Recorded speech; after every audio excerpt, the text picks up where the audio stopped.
आराधना की। इस प्रकार इसने मेरा कठोर कर दिया, अतः मुझे इसकी इच्छा को पूरी करनी चाहिए। वरदान न दीजिए। आप तो जानते ही हैं कि निर्बुद्धि निशाचर समस्त लोगों को त्रास देता है। प्रभु प्रभु, जब ये राक्षस बिना प्राणियों के भक्षण का क्रूरता पूर्वक कर डाला है, वर पाकर तो ये समस्त लोगों का नाश ही कर देगा।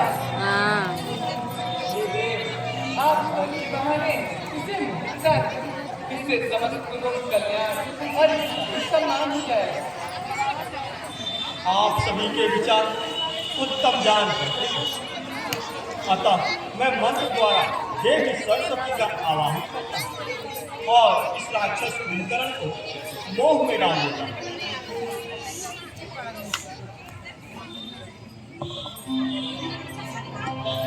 या कुंदेन्दुसारहार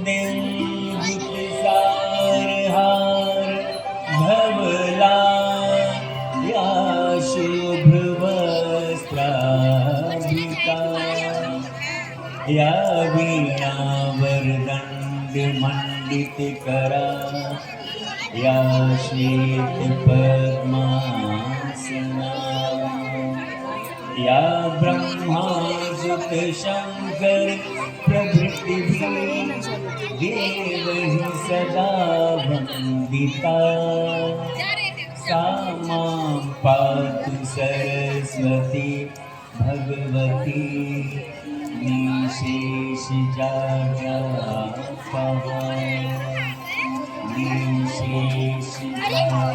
नहीं, सरस्वती माँ सरस्वती अभी कुंभकर्ण के मुंह में आ जाएंगे तो अपना बोलेंगे। मैं आपकी सेवा में उपस्थित हूँ। कहिए, आपके लिए क्या आज्ञा है? हे देवी सरस्वती, तुम इस राक्षस कुंभकर्ण की जिह्वा पर विराजमान होकर देवताओं के अद्भुत वाणी के प्रकट हो। जैसी आज्ञा प्रभु।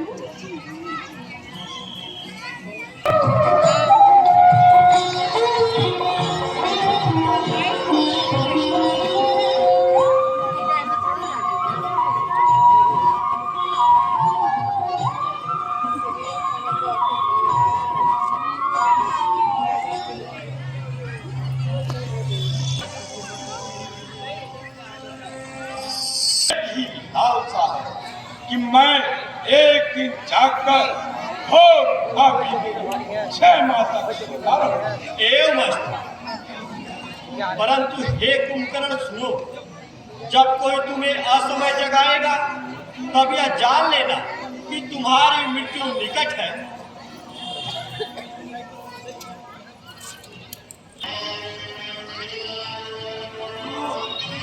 हाँ, याद आया, यह सब ब्रह्मा जी के साथ आए हुए हम सभी देवताओं मेरी पत्नी को कंठ की गई, लेकिन देखो, अब तुम सब सावधान हो जाओ। मैं तुम लोगों का पीछा स्वर्ग तक करूंगा। तुम्हारे स्वर्ग को हे देवराज, पापी रावण का अत्याचार दिन प्रतिदिन बढ़ता चला जा रहा है। उसे रोकने का कुछ उपाय कीजिए। सूर्यदेव ठीक कहते हैं। जिस किसी सुंदरी को वो देखता है उसी को वो अपनी पत्नी बना लेता है। क्या सब देवता हैं ये। हमारे स्वामी आप, इसी से हम आपके शरण में आए हैं। हमारी रक्षा कीजिए प्रभु, हमारी रक्षा कीजिए प्रभु, हमारी रक्षा कीजिए प्रभु, हमारी रक्षा कीजिए। देवताओं, यह मत सोचो कि हमें कुछ पता नहीं है। रावण में कितनी शक्ति है ये बात भी मुझसे छिपी नहीं है। मैं बस उचित अवसर पे हूँ। किसी दिन सामना हो गया, इस वज्र की एक चोट से उस दुष्ट का मस्तक चूर चूर कर दूंगा। अरे रावण,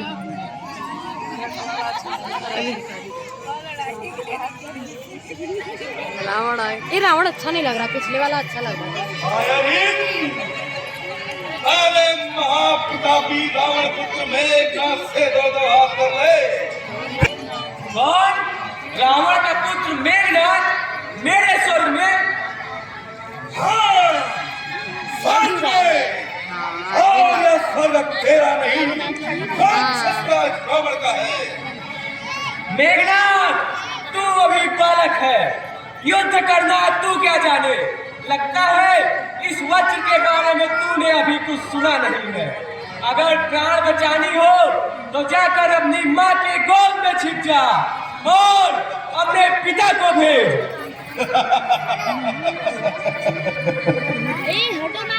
भक्ति के इस पुराने वज्र की बात मैं बहुत सुन चुका हूँ, किंतु मेघनाथ की वीरता की कहानी तेरे कानों तक नहीं पहुंची। मोर, मेरे पिताश्री को यहाँ आने की आवश्यकता नहीं पड़ती। इन देवताओं सहित तुझे भी बंदी बनाकर पिताश्री के सम्मुख लंका ले जाऊंगा। सैनिकों, देखते क्या हो, इन सभी देवताओं को बंदी बना लो। इंद्र, सावधान! सावधान मेघनाथ, सावधान! और सावधान मेघनाथ, सावधान!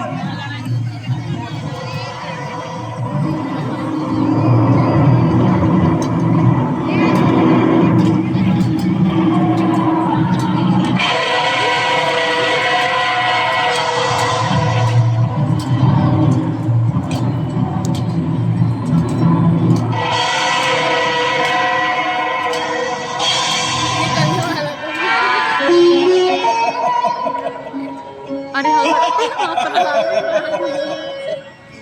तो इंद्र, कहाँ गई तेरे वज्र की शक्ति? राक्षसों, राक्षसों, इन सभी देवताओं को इंद्र सहित पिताश्री के सम्मुख लंका ले चलो।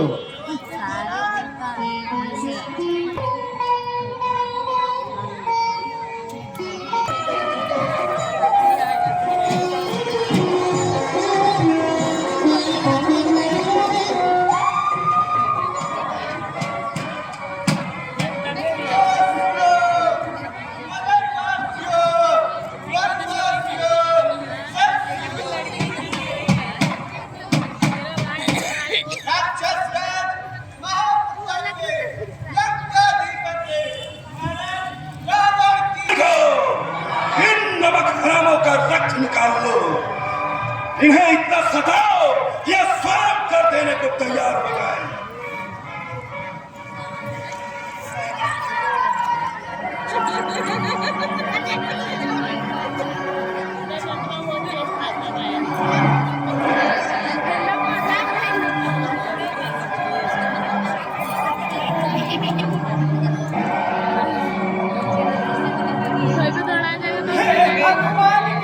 सच्चा भक्तो, हमको पीड़ितों की रक्षा करो प्रभु, रक्षा करो। और क्या चाहते हो? हे भगवान, हम लोग इस देश के साधारण प्रजा हैं और अन्यायी राजा के अत्याचारों से पीड़ित होकर आपके शरण में आए हैं प्रभु। आप हमारी रक्षा कीजिए प्रभु, रक्षा कीजिए। आप लोग ईश्वर के शांतिमय साम्राज्य में निर्विघ्न होकर निवास कीजिए। नहीं भगवान, ऐसा नहीं हो सकता। हम लोगों को तब तक शांति नहीं मिलेगी जब तक उस अन्यायी, अधर्मी एवं दुराचारी रावण के राज्य का सर्वनाश न हो जाए। हम अपना दुख सुनाते थे, वे हम पर वार करते थे, खड़े थे हाथ बांधे हम, वो अत्याचार करते थे। तो हम लोगों को प्राण देना स्वीकार है, किंतु अपनी स्वाधीनता खोकर प्राण रखना अस्वीकार है। तो मरने के लिए तैयार हो जाओ। अरे मूर्खों, तुम्हें अपने राजा की निंदा करते लज्जा नहीं आती? क्या तुम्हें मेरा भी भय नहीं? बुराई करनी है इसमें। याद हुआ ना तो इस तरह की बात कर रहे हो? हुनर है ना उसके पास। दुष्टद्रोहियों, एक तो बिना कर चुकाए वहां से भाग गए, और दूसरा विद्रोह का झंडा उठाया है, और हमें ही जब से तुम्हारे सैनिकों ने हमारे स्त्री और बच्चों पर अत्याचार करना आरंभ किया, तभी से ममता मर गई। जिस जीवन में तनिक भी सुख नहीं, उससे ममता करना भी व्यर्थ है। बस ज्यादा जबान मत चलाओ। मेरे पैरों पर सकी स्वतः ही झुक जाया करते थे, वह मस्तक अब लंकेश्वर के भी आगे नहीं झुक सकता। लंकेश्वर तो क्या, तुम सभी का मस्तक हमारे इन राक्षसों के आगे भी झुकेगा। क्यों? क्या हम मनुष्य नहीं है? हाँ, परंतु हमारे वंशज नहीं, और शासन हमारा है, तुम्हारा नहीं। शासन हमारा है, तुम्हारा नहीं। शासन हमारा है, तुम्हारा नहीं। शासन हमारा है, तुम्हारा नहीं। ये चमकीले सुनहले तन पर तुम्हारे हैं, ये मोती मुक्ता शीश पर जो तुमने धारे हैं। हम लोगों की मेहनत से जुटे सामान सारे हैं, पले हो अन्न खाकर जो, और टुकड़े भी हमारे हैं।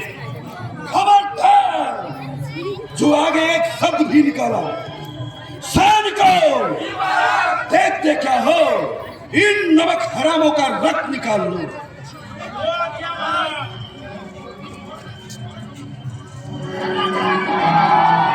ठहरो, ठहरो, ठहरो, ठहरो।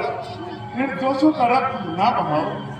खेतों में कहीं फसल का निशान नहीं है, खाली पड़े खलिहान में एक धान नहीं है, बच्चों के भी भोजन का सामान नहीं है। यह देह तो खड़ी है, मगर जान नहीं है।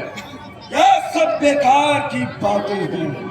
मुझे लंकापति की आज्ञा है कि जैसे भी हो कर को वसूल किया जाए। हमारे पास कर चुकाने के लिए कुछ भी तो नहीं है। ठीक है, तो फिर हम अपने बल से कर को वसूल करेंगे। सैनिकों, इन नमक हरामों को इतना सताओ कि यह स्वयं कर देने को तैयार हो जाए। ठहरो, ठहरो, ठहरो, ठहरो। और प्रजा पालन का दायित्व लेने वालों, प्रजा को कष्ट देते तुम्हें लज्जा नहीं आती? वही दुख दे रहा है जो प्रजा का दुख हरता है, कराता है स्वतः अन्याय, जो खुद न्याय करता है। अधर्मी क्यों नहीं तू, ईश्वर के भय से डरता है, प्रजा के रक्त से किसे अपने हाथ धरता है। पहला ही दिन कितना बस चुप रहो, बातें ना बनाओ। तुम्हें कर चुकाना ही पड़ेगा। यदि धन नहीं दोगे तो तुम्हारे रक्त से कर को वसूल किया जाएगा। दोस्तों भी उसका बल पाएगा, यही रक्त तेरे सर्वनाश का कारण होगा। देखा जाएगा। हमारे खड़ा लाओ और इन नमक हरामों का रक्त निकाल लो। आओ और भगवान के सच्चे भक्तों की तुम लेते जाओ। इस घड़े में अपने नाश का सामान तुम स्वयं अपने हाथ से जुटाओ।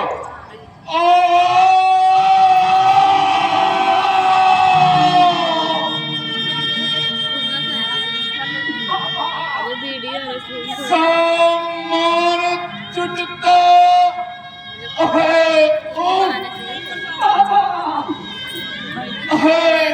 घड़े में अब तेरे विध्वंस घड़े के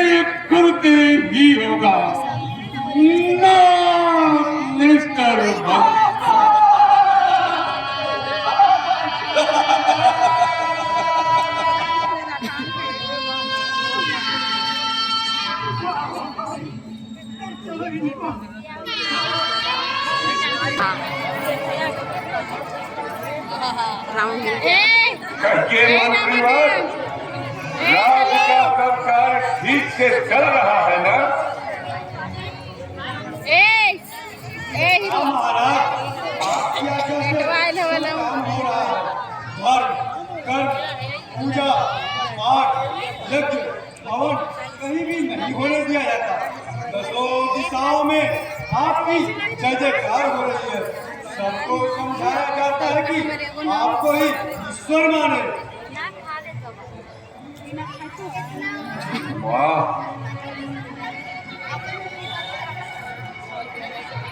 साचारपति परम प्रतापी लंका नरेश की जय हो। महाराज, कुछ सैनिक आपके दर्शन करने की आज्ञा चाहते हैं। उन्हें आने दिया जाए। बाहर जाने देते हैं जैसे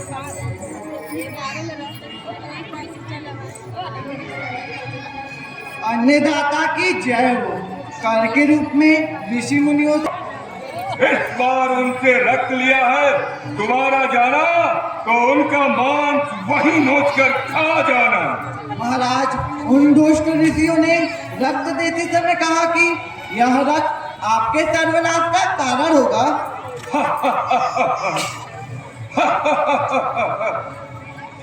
मेरा सर्वनाश उन मूर्खों को पता नहीं कर सकती। जाओ, इसे ले जाओ और हमारे शत्रु जनक की राजधानी में जाकर कहीं गाड़ दो। जो आज्ञा महाराज। अब मैं देखूंगा जनक कि तुम कितने बड़े प्रजा पालक हो। तुम्हारी सारी प्रजा अब भूखों मरे। चारों ओर भीषण अकाल की विभीषिका प्रलय ला दे।